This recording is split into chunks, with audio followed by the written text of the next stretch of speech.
What's up, guys? Today we've got one of the most interesting phones this year. I think this phone is actually more interesting than the OnePlus 13. So this is a sort of budget flagship device here, and it is around 600 bucks, but OnePlus will take any phone in any condition and you get $100 off, which is pretty nice. I actually got this through Best Buy because I wanted the gift card. But let's go ahead and see what the OnePlus 13 is all about. This is being touted as a, flagship, destroyer. It's better than a flagship, and we'll see, because I have a lot of flagships. I have a lot of old flagships, but this phone is very interesting. It's extremely interesting. This box feels heavy. I wonder if there's a charger in the box. All right, we got Never Settle. See what we got in here.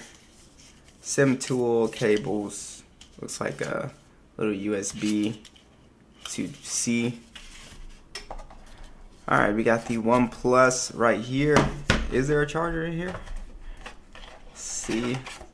Oh, there actually is a charger in here. Alright, so this is a, what is this? 80-watt charging brick. So they actually give you the charger in the box, which is amazing. So this is already an amazing deal. Alright, so we got the OnePlus Classic red cable. So this is actually it's not Type C to Type C, it's actually a USB. Yeah, so I like that. Alright, so unboxing experience, there's actually stuff in the box, so A+. Alright, so let's check out the actual phone itself. And let me take this sticker off.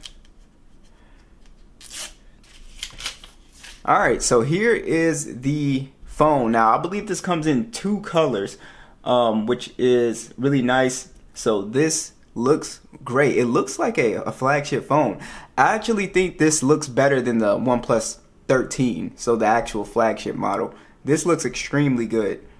So it is this glass? It feels like glass and metal here. So this is it is a glass and metal aluminum frame. It's IP65 water and dust proof. Okay, so it is pretty comfortable. It's not really sharp.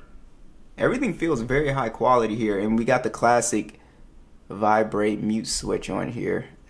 Awesome. I really like the way the camera looks on here, guys. All right, so let's go ahead and boot this up.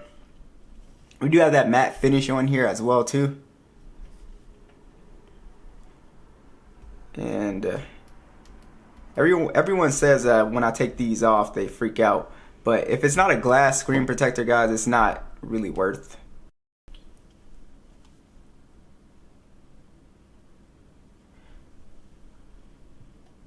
Alright, so we are booted up here, and my first impressions of Oxygen OS, everything is pretty smooth here. I was just kind of setting everything up here, and everything is buttery smooth with Oxygen OS. This part kind of looks like an iPhone a little bit, but everything else is really, really nice, guys. Really smooth animations. This is Android 15, so far, no issues at all. Like I said, the animations on Oxygen OS are really, really nice. And I don't really see any kind of stuttering or anything like that.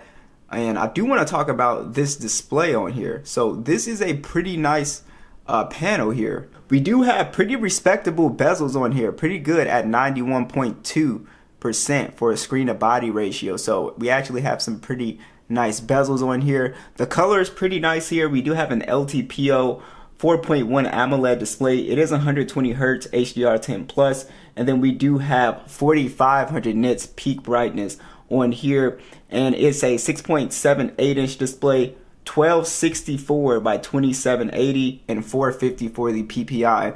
Overall, the colors look really good. It's a completely flat panel as well, and I really don't have any issues with this display. I'm actually pretty impressed with the colors on here. They look very vibrant, very nice.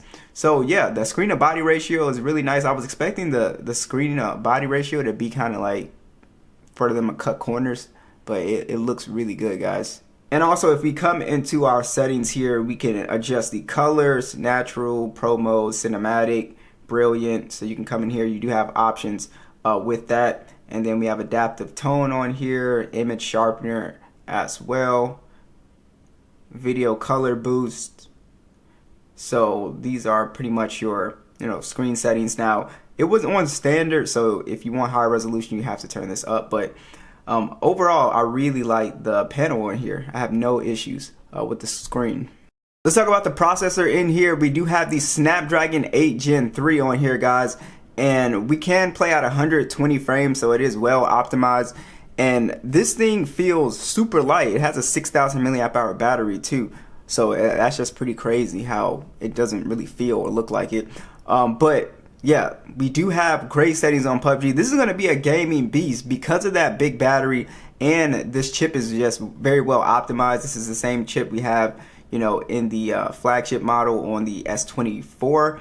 And yeah, I absolutely love this processor. So this is going to be excellent, and we do have a bigger battery, so hopefully this phone is going to be a battery beast.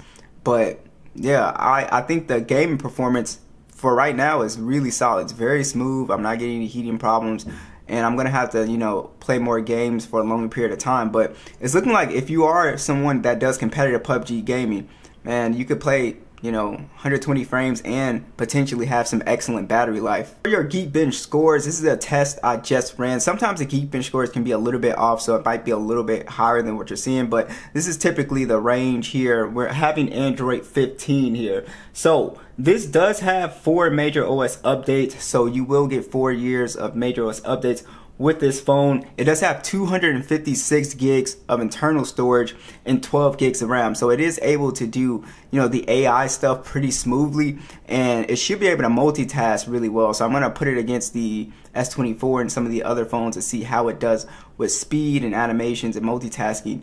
But so far, this is looking like a very powerful phone for not cheap, but a very good deal. Let's see if they cut corners with these speakers.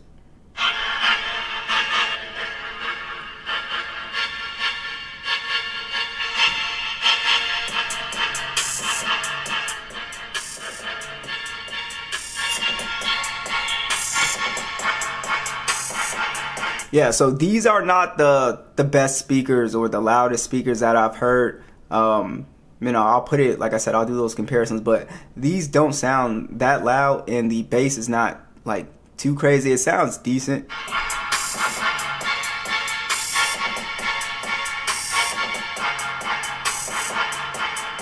Yeah, the speakers sound okay. If you are, watching, a movie or a TV or whatever, they sound alright listening to music out loud on your phone. But they definitely don't sound like something like an S24 for sure. Let's see what else we got. The fingerprint scanner has been working really well. Oh, that was cool animation. Like that. It works really well. It's an optical one, but it's not. Oh, it actually got in there with a tap. Oh, so yeah, nah. You do have to apply a little bit of pressure. Yeah, but that's pretty smooth though, so I don't have an issue with that. And yeah, so let's go ahead and talk about these cameras. The cameras go, you do have a decent camera setup. It's a 50 megapixel standard. It's a 50 megapixel telephoto with 2x optical zoom. This does go up to 20 times zoom. And then we also do have an 8 megapixel ultra wide. It can shoot in 4K 60. And then we have a 16 megapixel selfie that can only shoot in 1080 30. So the shots from this camera came out pretty solid. I really liked the way the photos were looking here, and then also the video came out really good as well. I like the colors were pretty accurate on here. The only thing with this phone is, yeah, with like other flagships, it could probably do a little bit better with the zoom, and then you also don't have 1080 60 or 4K 60 on the front camera. But the overall stills, the ultra wide was pretty good on here. We can still get a good amount of detail, and overall I don't really find an issue with these cameras here. They look pretty good. So my first impressions are it's pretty solid. Yeah, it's a little stripped back, but overall I do really like the cameras here. All right, so let's talk about this battery here. So I'm gonna have to use the phone a bit longer here, but so far we have some really nice promising specs here. 6,000 milliamps is crazy, so we should get some very good battery life, especially with the efficiency of the 8 Gen 3. And then also OnePlus gives you a battery capacity on here, like on the iPhone, so you can actually see your battery health here. Got some smart charging options and limits and stuff like that. So if you're going to keep your phone for a long time, definitely turn those on. So yeah, so the battery should be pretty solid on this device as well too. So overall, I'm pretty impressed with the OnePlus 13R here. It's a very nice device. Yeah, there are some cuts, you know, like no IP68, no wireless charging, stuff like that. But the essential things here, you know, the quality of the processor, the display, I think the cameras are pretty solid. I mean, this is, you know, a pretty impressive device. So what do you guys think? Be sure to let me know. Would you buy this over an old flagship or a new flagship? Is this enough?